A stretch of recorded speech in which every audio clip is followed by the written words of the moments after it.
My peace comes from the fact that I can always begin again.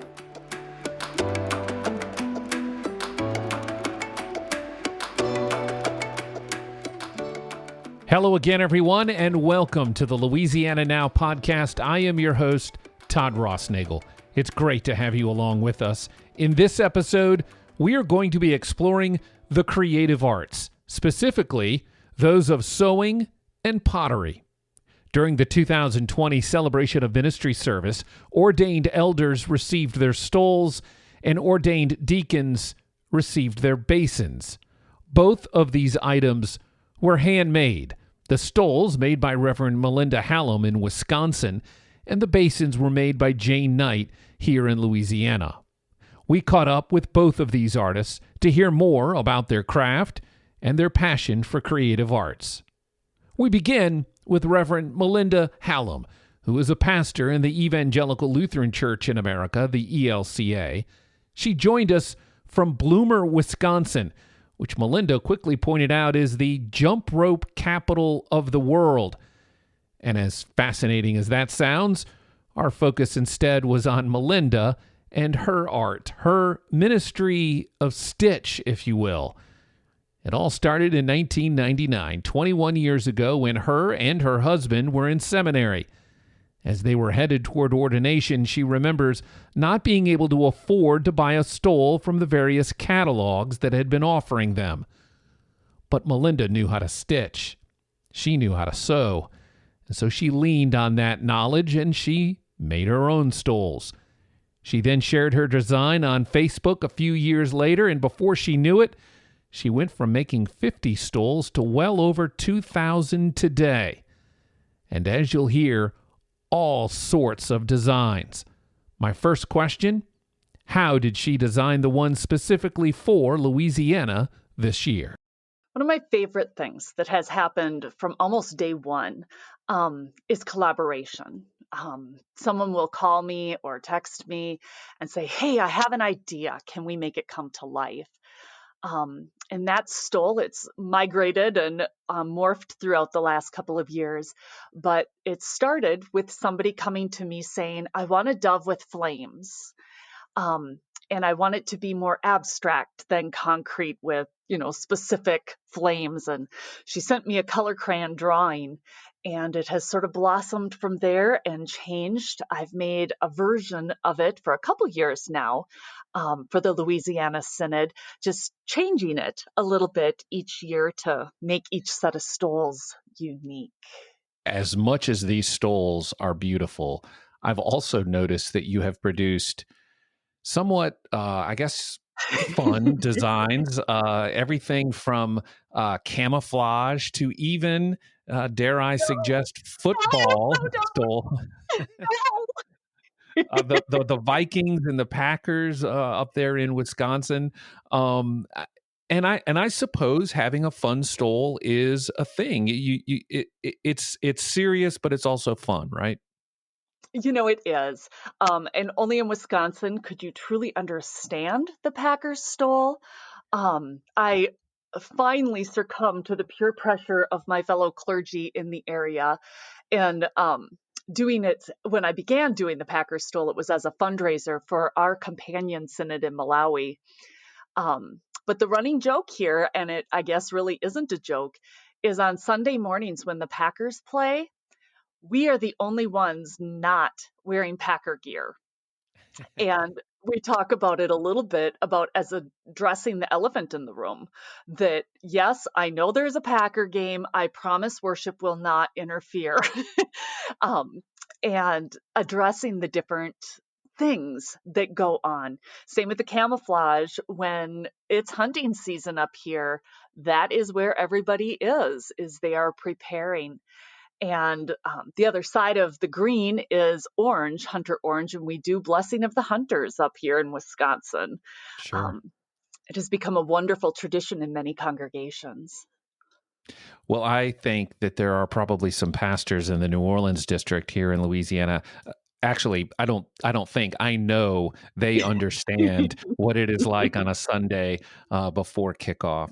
Out of all Oh, seriousness, though, as much as we have fun with some designs, um, what does a stole mean to you? What does it represent to you? And as you work on these stoles, what does it come to mean and represent? yeah. My heartbeat, my passion is really our first call pastors. Um, I don't think any of us will ever forget the moment that that first stole was placed on our shoulders and we recited our vows as we were ordained. Um, it is a yoke of service, of word and sacrament. And I think the beauty of the homemade stoles that has started to evolve, I think, over the last decade is it speaks to not only the color of the season and draws people's attention to the changing season, but also it speaks to what's important to that pastor in the season. I think of the pregnant Mary stole that when the person first came to me and said, I want Mary being pregnant on my stole, I just went, yeah, you must be kidding. Right. And yet it evolved as we worked on it together into the journey that Advent really is, and the journey that Mary and Elizabeth now has been added for some people, that journey of anticipation and waiting. And I think it's really neat when the stole can speak to the faith of the pastor as well. And there's also something about stoles that, even from a physical perspective, that is wrapped around a pastor and even provides some weight over the shoulders and on the shoulders of the pastor. Have you ever thought much about that dimension to stoles? I have. I try to make them as lightweight as possible. Those of us in areas that the churches don't have air conditioners, we don't want them heavy. Um, Sure, sure. yes, I really do. I love that wrapping, but um, I'm a for me the stoles have to fit right. The stoles that the altar guild always come up and try to adjust because they never lay quite right make me Mm. crazy. Melinda, there is something beautiful about someone producing these stoles as opposed to, some sort of robotic machine. And while I know God can and does work through all things, there is something beautiful, at least to me, about a prayerful person paying particular attention to every single detail and perhaps even praying during the process for the person who will be wearing that stole. Yeah, yeah. I that's what I have loved the most, I think, in this process for me is when someone contacts me and says, I want to think about this with you. And I can often spend months working with someone, just pulling apart our ideas and playing with fabrics and images. And it it's amazing to me that my best-selling stoles are usually those stoles that have taken months working with someone that has a vision. And what a beautiful process that is for both of us. Sometimes even having them send fabrics. One ordination stole that I worked on, she came from a small congregation full of quilters, and all of the quilters sent in a piece of red fabric to be made into that stole. Um, what an amazing thing to look down and think of the people that sent those fabrics each time she puts on that red stole.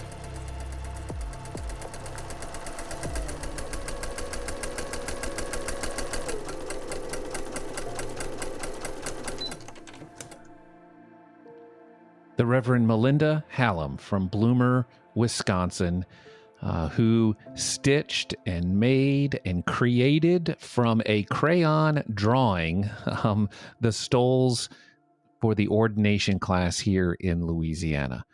Melinda, thank you so much for your time. We really appreciate it. You are so welcome, Todd. Thank you.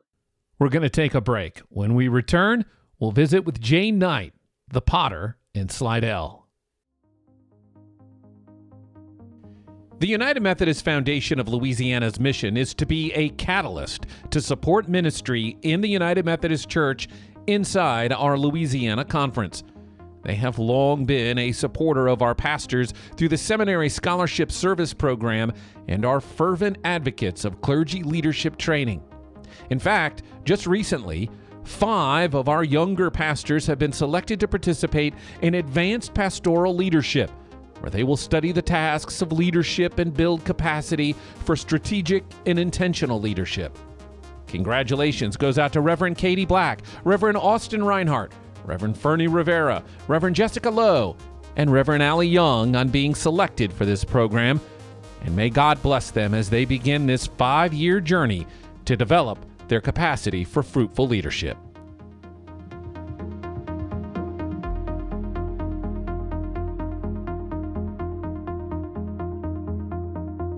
Welcome back, everyone, to the Louisiana Now podcast. While the elders received their stoles, the deacons received their basins. The basin is usually given during an ordination service as it has come to symbolize Jesus' act of foot washing. It has come to symbolize the humble service that Jesus gave to his disciples, and the humble service the deacon has come to align his or herself in the work on behalf of the church. Traditionally, the basins are made by a potter here in Louisiana, in Slidell, Jane Knight, a member of Aldersgate United Methodist Church. Jane says she sort of stumbled into pottery. It all started with a movie. It was the movie Ghost, and it's, I'm dating myself because it's a pretty old movie, but in that movie, there was a scene where Demi Moore was throwing this large vase, and she was all muddy, and Patrick Swayze comes in, and Unchained Melody is on the in the background, and I just said to myself, well, that looks like it's fun. And that really got my interest in pottery. So after that, my friend and I started going to New Orleans for pottery lessons.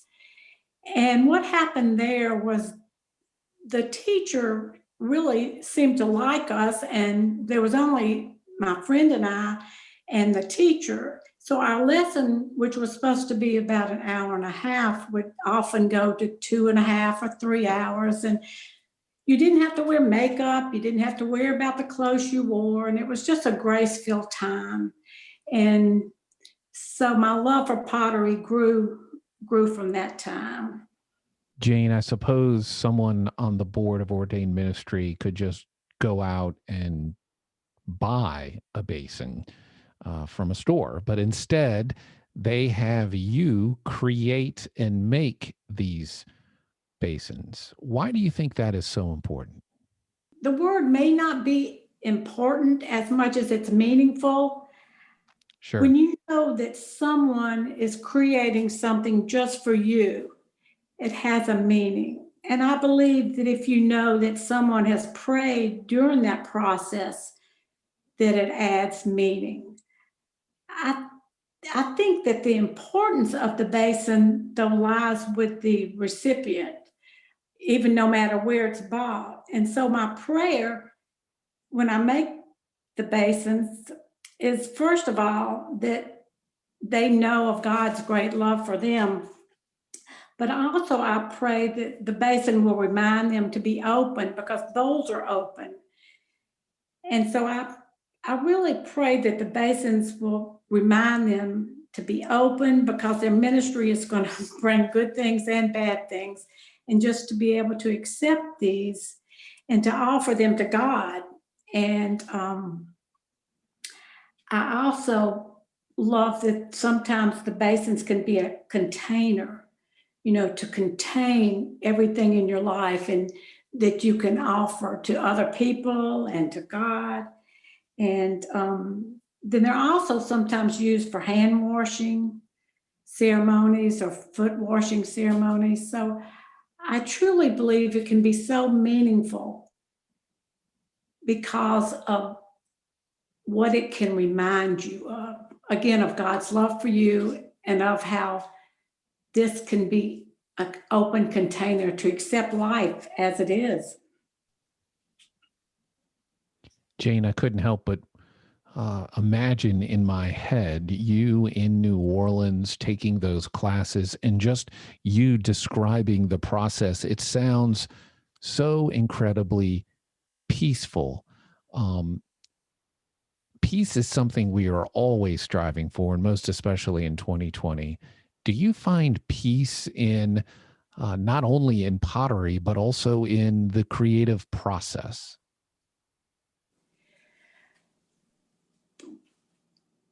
That question kind of makes me pause because I think that a truthful answer would be not always, because the actual creating can be stressful. Right. Like, I understand as a photographer, there's times yeah, when yeah, as a photographer, I get stressed out. Yeah, I get it. well, and it's like life, things always don't turn out like you Sure. want. And so, in pottery, the vessels don't always turn out what I like.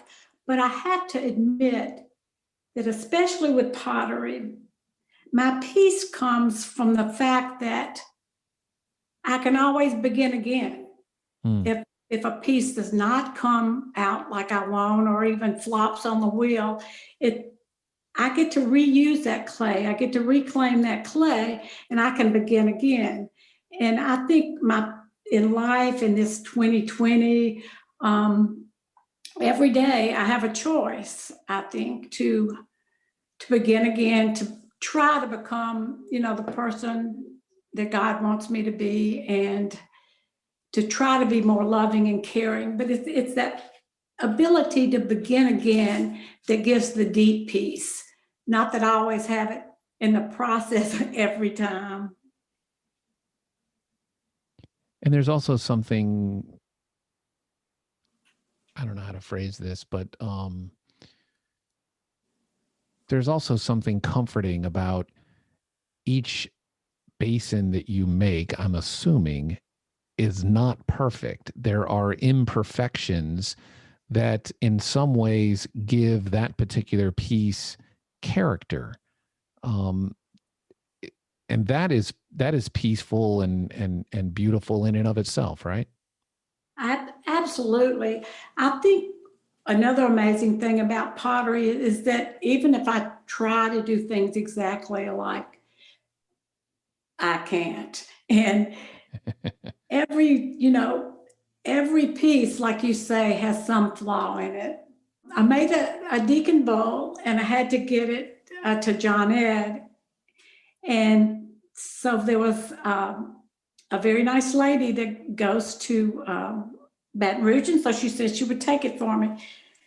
And so I went to put it at her house when she wasn't there, and I had to leave it outside, and it had been raining. So I wrapped it all up in like a trash bag and left it, sitting on a table in their backyard.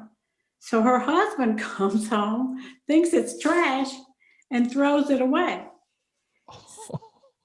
So, but I often say this because, again, it's just the idea that that's okay. I mean, Yeah. it made me sad. I'm sure it made her feel bad. But the truth is, life happens. And I was able to remake and redo, and the deacon got his bowl. But it's just another point, I believe, that this life throws us curves that we are not happy with, but with God, there's always a way.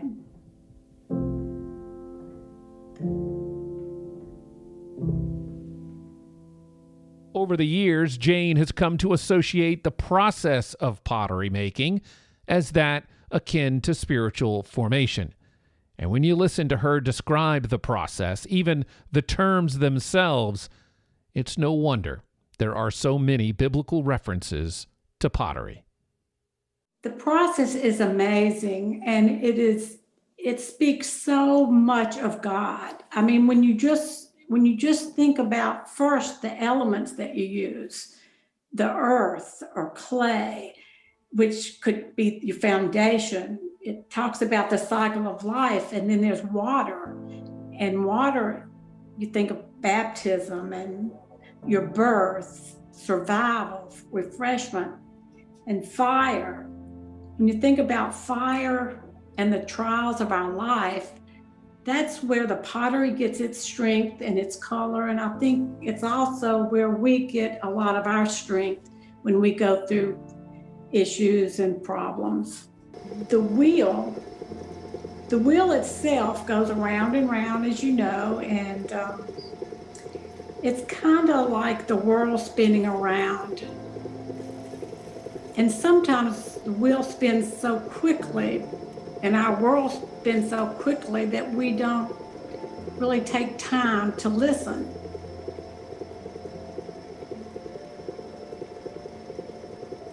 And there's times in pottery when it cannot work unless you slow the wheel down. And I think that too speaks of our life. And then when you take the pottery terms, there's centering, opening, shaping and molding, stretching, trimming, and firing. I mean, each of those words speak to us about our life and how God works in our life. God is always shaping us, always molding us.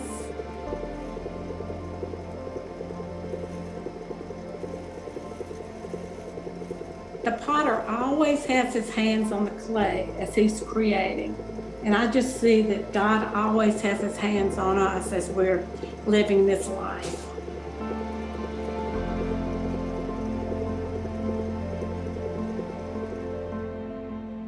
Jane Knight, a potter and artist from Aldersgate United Methodist Church in Slidell.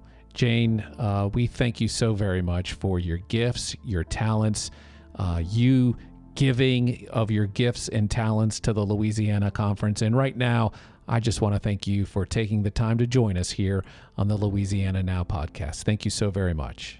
Thank you so much, Todd. It's been a joy.